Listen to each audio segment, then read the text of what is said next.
Chapter 5, Famous Corcoran Shoe.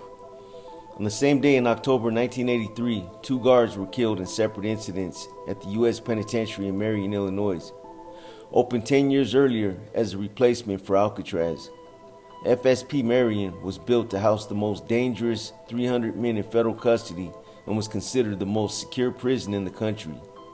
Neither murder was a spontaneous attack. Both displayed planning and conspiracy among several inmates. The victims, however, were matters of chance. Whichever guard was on duty at the time would be killed. The response by prison authorities was to lock every prisoner in their cell for a little more than 22 hours a day with no visits or phone calls, no work or education programs, not even access to religious services. Taking out only to shower or exercise individually, they were isolated from the staff and each other.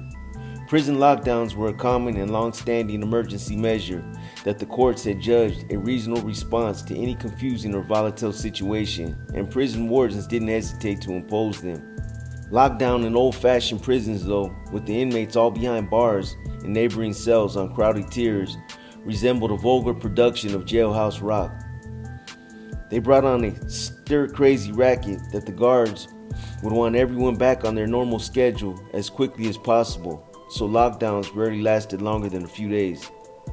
In modern-day Marion, however, the cells were concrete cubicles with solid steel doors that made isolation real and profound, closer to entombment than mere imprisonment. The lockdown inmates had no human contact except for the guards who shackled them to go outside for their hour of lonely exercise. But what made the Marion lockdown famous was that it went on for weeks and weeks, then months and months, and finally for years. It was solitary confinement, so radical that psychologists studied it. Scholarly papers were written about it, and prison administrators around the world watched pensively as it continued on.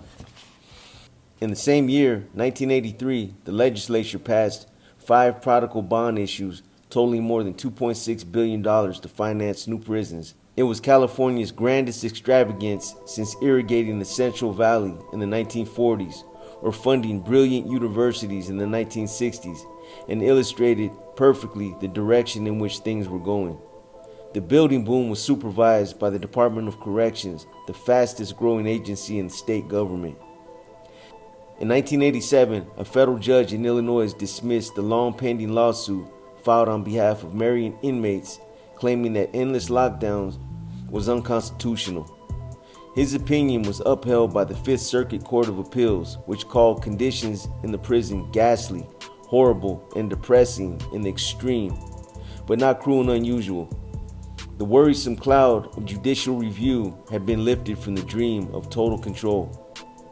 The need for control was the law's response to the growing menace of outlaw gangs, which all traced their lineage and authority back to felony prisons.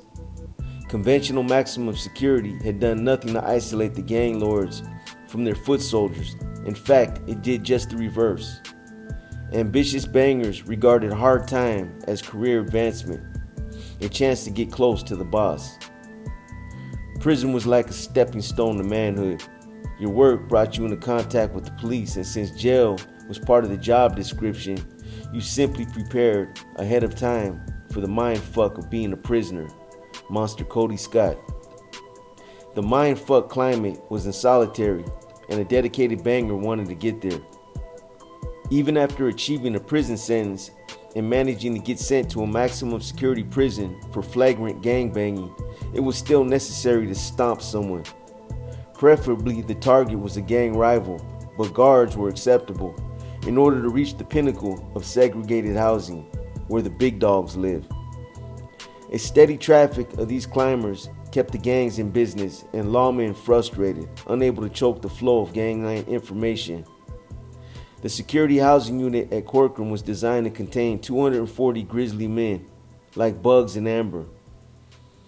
By the time it opened in late January 1989, however, the entire prison system was so overbooked that even solitary confinement had to be doubled up. Each 8 by 11 foot cell had side-by-side cement platforms for beds with space underneath for personal items. At the rear, a cement shelf made a desk with a slit window above it offering a view of a nearby wall. Next to the desk was a one-piece extruded aluminum sink toilet combo that had no sharp edges, knobs, or accessible pipes and was bolted flush into the concrete floor. The floor, ceiling, and walls were painted drab gray. The door was perforated steel with 8,200 holes in it, according to Monster Cody, who counted each of them while in solitary one day. There were 2 floors of 10 cells in a row with a shower cell in the middle. There were 2 floors of 10 cells in a row with a shower cell in the middle. 2 such wings constituted a pod. Both wings were angled to face the pod control booth so that inmates looking out of their cells could see only a guard looking back at them. No other cells or humans were visible. There were 3 pods in each of 4 SHU buildings, but no prisoners yet when I arrived to stock the kitchen and check out the equipment. I carried pots, ladles, and warming trays over myself because there weren't any inmate crews yet approved for the new, still secret, ultra security unit. Work crews for the SHU would come from C Yard, the yard closest to the SHU compound, which is where I started interviewing applicants. I signed up inmate Hester and Childress, the Bakersfield Crip and the white supremacists, and old Con Lloyd for my first days on A Yard. For my lead man, I picked an inmate Gunner, a 30-year-old surfer dude with 5-point star tattoo on his throat that Orange County criminals of all races favored. He had cooking experience both inside and outside of prison and a get straight attitude that I wanted to encourage. I didn't know Gunner's first name or why he was in prison, but that was standard. I didn't know Hester's or Childress' first names either, or their crimes. And I'd worked with them for almost a year.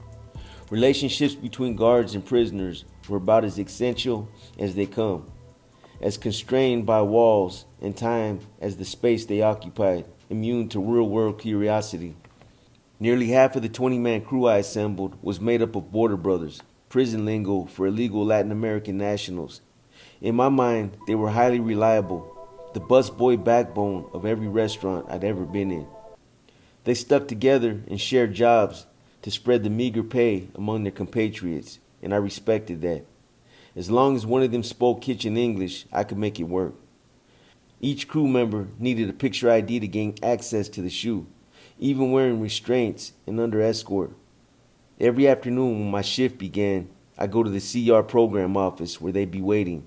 I'd chain them up and sign them out, then march them 50 yards to the SHU gate where a pair of guards checked their IDs against a list. They'd all be unchained, stripped out for anal inspections, scanned head to toe with a metal detector, then redressed, rechained, and marched another 20 yards to the SHU kitchen. It took an hour just to get everyone on the job site. On the January afternoon, when the first SHU prisoners were due to arrive, my crew and I were taking a break near the kitchen's rear loading dock. We heard the first bus driving to the unit coming from Old Folsom, where the state's top prison gang leaders have been doing time for years. Unlike general population inmates, SHU prisoners were unloaded in shackles and taken directly to their cells, no stopping at receiving for prints and photos and stern lectures. Not an unguarded moment when they might cause trouble. Even so, within minutes of the first bus pulling in, we heard the pop, pop, pop of gas guns firing wooden blocks. My crew and I went quiet at the sound. We then saw and smelled the gas gun wafting over the top of Building 1. "Oh man," groaned Hester, "that don't sound good. Sounds like open season over there," muttered inmate Lloyd. There was another hail of pop, pop, pop. Then a pause with more smoke. Then pop, pop, pop. The border brothers looked strenuously at their feet in an effort to become visible. To me, it sounded exciting. A mighty thrill rushed up my spine with the tingling awareness that I was close to the action, like a soldier nearing the front lines. It was more of a head trip than adrenaline rush, confirmation that I was in a serious place doing something significant, the sort of feedback young men crave and seem to get most definitively when guns are firing. I would have smiled if my inmate crew wasn't looking so glum. I learned from my other co-workers that a fight had broken out. A small, no-name white inmate got his head bounced into a wall so hard that blood and brain matter was all over the concrete. He would have been killed if the smoke didn't stop. the other inmates from beating them further. During the next few weeks, buses arrived from the 22 other state prisons, emptying their inmates convicted of major assaults on me and my staff. Many were hardcore gangbangers, but others were just hard cases, men who fought so readily they had to be isolated from the general run of tough guys on the yard. They had all been sentenced to solitary, and most were used to it. But wherever they came from, it wasn't nearly as harsh or restrictive as what greeted them at the Corcoran SHU. Sacramento had designated it to a pilot program, an experiment to discover the practical limits of total control. It meant, among other rules, that SHU prisoners were allowed only 6 cubic feet of personal items because that's all that would fit under the concrete beds in their cells. There had been no such limit in the